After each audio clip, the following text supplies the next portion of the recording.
বলেছেন যুবকদের উদ্দেশ্যে, ইগতানিম খামসান ক্বাবলা খামসিন, 5টা বিষয় আসার আগে বাকি 5টাকে মূল্যায়ন করো। তোমার জীবনে খুব শীঘ্রই 5টা বিষয় আসতেছে। 1, শাবাবাকা ক্বাবলা হারামিক, তোমার যৌবনকে মূল্যায়ন করো বৃদ্ধ হয়ে যাওয়ার আগে।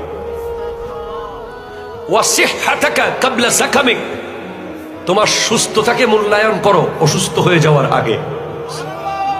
ওয়া ফারাগাকা ক্বাবলা শুগলিক, তোমার বেকার সময়কে মূল্যায়ন করো ব্যস্ত হয়ে যাওয়ার আগে।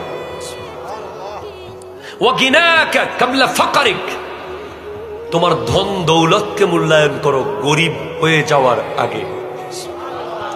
ওয়া হায়াতাকা ক্বাবলা মাউতিক, ক্বাবলা মাউতিক, তোমার হায়াতকে মূল্যায়ন করো মৃত্যু আসার